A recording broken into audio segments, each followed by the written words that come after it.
सभी विद्यार्थियों का इस YouTube चैनल भोज एकेडमी में स्वागत है। तो आज के वीडियो में हम लेकर के आए हैं कक्षा 9 में अध्याय 4 वन्य समाज और उपनिवेशवाद और अध्याय 5 के प्रश्न उत्तर, जो कि आपके प्रश्न बैंक आधारित प्रश्न उत्तर हैं और ब्लूप्रिंट आधारित प्रश्न उत्तर। तो देखिए, इस अध्याय से आपको कुल 4 अंक के प्रश्न आएंगे, जिसमें 1 अंक के 2 प्रश्न और 2 अंक का 1 प्रश्न रहेगा। तो पूरे लघु उत्तरीय और जो 2 अंक वाले प्रश्न हमें तैयार करना है। तो देखिए, इसके सही विकल्प भारतीय वन सेवा की स्थापना कब हुई थी? तो भारतीय वन सेवा की स्थापना 1864 में हुई थी। भारतीय वन अधिनियम कब पारित हुआ? तो भारतीय वन अधिनियम 1865 में पारित हुआ। वनों के लुप्त होने की प्रक्रिया को क्या कहा जाता है? तो वनों के लुप्त होने की प्रक्रिया वनमूलन कहा जाता है। इंपीरियल फॉरेस्ट इंस्टीट्यूट की स्थापना कहाँ की गई? तो इंपीरियल फॉरेस्ट इंस्टीट्यूट की स्थापना देहरादून में हुई। और घुमांतु खेती एक स्थान पर कितने वर्ष तक की जाती है? तो घुमांतु खेती 2 वर्ष में एक स्थान पर 2 वर्ष तक की जाती है। फिर देखते हैं, आरक्षित और सुरक्षित तथा ग्रामीण किसकी श्रेणी में आते हैं? तो ये आरक्षित, सुरक्षित और ग्रामीण ये वनों की श्रेणियां हैं। उसके बाद में हम देखते हैं, श्रीलंका में झूम खेती को क्या कहा गया है? तो श्रीलंका की झूम खेती चेना कहलाती है। अब आप 2 अंक वाले प्रश्न देखिए। औपनिवेशिक काल के वन प्रबंधन में आए परिवर्तन को लिखिए। तो औपनिवेशिक काल में वन प्रबंधन में परिवर्तन वनों के नियमन एवं परंपरागत शिकार पद्धति पर हुआ। और देखिए, वनों के नियमन में प्रभाव यूरोपीय औपनिवेशिक काल का सबसे गहरा प्रभाव झूम या घुंघटू खेती की प्रथा पर दिखाई पड़ा। सरकार ने घुंघटू खेती पर रोक लगाने का फैसला लिया। इसके परिणाम स्वरूप अनेक समुदायों को जंगलों में अपने घरों से जबरन विस्थापित कर दिया गया। फिर दूसरा पॉइंट आता है, परंपरागत शिकार प्रथा पर प्रभाव। औपनिवेशिक काल द्वारा परंपरागत शिकार प्रथा को गैर कानूनी घोषित कर दिया गया। इसके कारण कई जातियों को अपनी जीविका से हाथ धोना पड़ा और वे जो सरकार की निगरानी में फैक्ट्रियां, खदानों और बागानों में काम करने के लिए मजबूर हो गए। अगला प्रश्न आता है, झूम खेती पर टिप्पणी लिखिए। झूम खेती में जंगलों के कुछ भाग को बारी बारी से काटा जलाया जाता है। मानसून की पहली बारिश के बाद इस राख में बीज बो दिया जाता है और अक्टूबर-नवंबर में फसल काटी जाती है। इन खेतों पर 2 या 1 साल खेती करने के बाद 10 से 18 वर्ष के लिए परती छोड़ दिया जाता है। इसे झूम खेती कहा जाता है।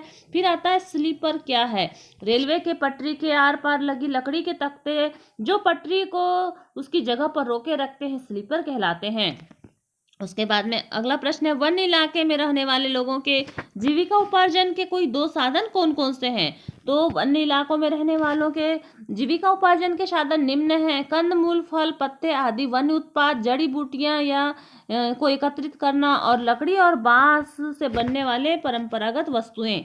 अगला प्रश्न आता है, भारतीय वन सेवा की स्थापना कब हुई? तो भारतीय वन सेवा की स्थापना 1864 में हुई।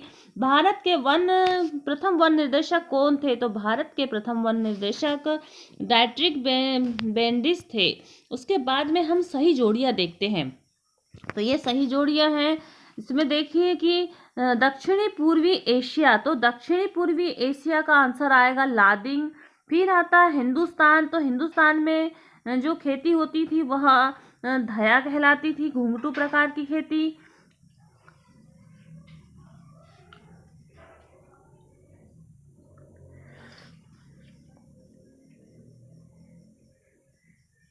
धया, पेंदा, बेवरा।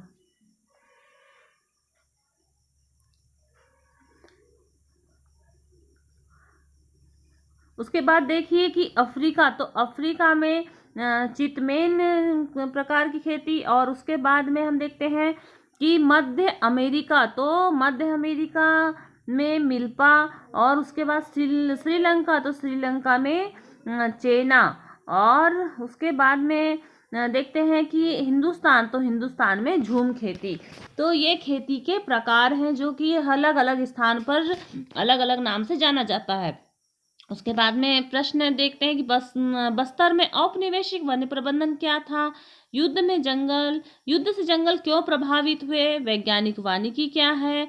औपनिवेशिक शासनकाल में रहने वाले दो वन्य जातियों के नाम और निवास स्थान बताइए। आपराधिक कबीले से क्या तात्पर्य है।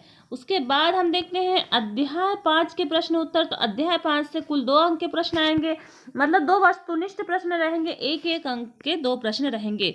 तो ये देखिए कि गद्दी जाति के लोगों का मूल निवास स्थान क्या है। तो गद्दी जाति का मूल निवास स्थान हिमाचल प्रदेश है। चरवाहों को किसके लिए कर दिया जाता था। तो जिन घरों में रहते थे उसके लिए वे कर दिया जाता था। फिर आता है गुज्जर बकरवाल जाति के लोग कहाँ रहते हैं। तो गुज्जर बकरवाल जाति के लोग जम्मू कश्मीर में रहते थे। उसके बाद में एक शब्द या एक वाक्य में उत्तर।